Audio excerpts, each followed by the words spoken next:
अगर system late हो तो टेक्निकल ग्लिच और अगर स्टूडेंट लेट हो तो नॉट अलाउड। 30 मई 2026 हज़ारों स्टूडेंट अपना CUET 2026 का एग्ज़ाम देने के लिए निकले थे। किसी ने रात भर जगकर पढ़ाई की थी और कोई मीलों का सफ़र तय करके आया था। कितनों के पेरेंट्स घंटों सेंटर के बाहर इंतज़ार कर रहे थे, लेकिन एग्ज़ाम सेंटर पहुंचने के बाद स्टूडेंट को एग्ज़ाम से ज़्यादा एक और चीज़ का सामना करना पड़ा।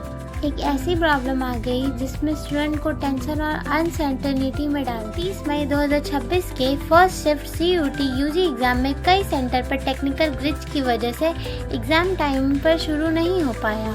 रिपोर्ट्स के अकॉर्डिंग सिस्टम और सर्वर से जुड़ी टेक्निकल प्रॉब्लम के कारण कैंडिडेट्स को एग्ज़ाम हॉल में बैठाकर लंबा इंतज़ार करना पड़ा।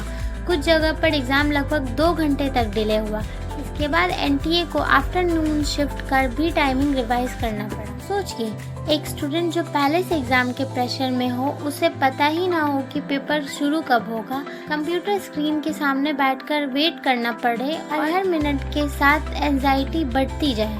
कई स्टूडेंट ने कहा कि उनका पूरा मेंटल फोकस डिस्टर्ब हो गया था। अब सवाल ये है कि अगर सिस्टम लेट होता है तो टेक्निकल ग्लिच का नाम रख दिया जाता है, पर अगर कोई स्टूडेंट 5 मिनट के लिए भी 5 मिनट नहीं, अगर कोई स्टूडेंट 1 मिनट के लिए भी लेट हो जाता है तो उसे गेट के बाहर ही रोक दिया जाता है। No entry, no excuse, no second chance.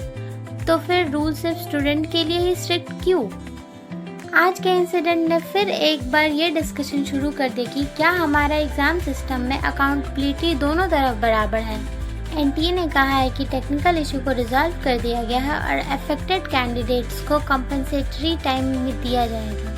जिनके भी एग्ज़ाम मिस हुए उनके लिए भी री एग्ज़ाम का ऑप्शन कंसीडर किया जा रहा है। लेकिन सोचिए, स्टूडेंट हर साल मेहनत करता है, प्रेशर, एंजाइटी, एक्सपेक्टेशंस लेकर एग्ज़ाम सेंटर पहुंचता है और फिर वहां उससे कहा जाता है वेट करो, सिस्टम का इशू है। ये सिर्फ एक टेक्निकल प्रॉब्लम नहीं है, ये स्टूडेंट के कॉन्फिडेंट और ट्रस्ट का भी इशू है।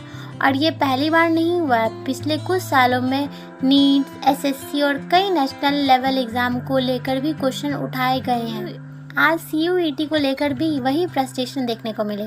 मैं एक सवाल पूछना चाहती हूँ, अगर स्टूडेंट की एक छोटी सी गलती उसका साल बर्बाद कर सकती है तो सिस्टम की गलतियों की जिम्मेदारी कौन लेगा? रूल सबके लिए बराबर होने चाहिए, क्योंकि एग्ज़ाम सिर्फ नॉलेज का टेस्ट नहीं होता, सिस्टम का भी टेस्ट होता है। आज बहुत सारे स्टूडेंट के लिए शायद वही ट्रस्ट फेल हो गया। आपका क्या मानना है? सिस्टम लेट हो तो एडजस्टमेंट, स्टूडेंट लेट हो तो रिजेक्शन, क्या ये फेयर है?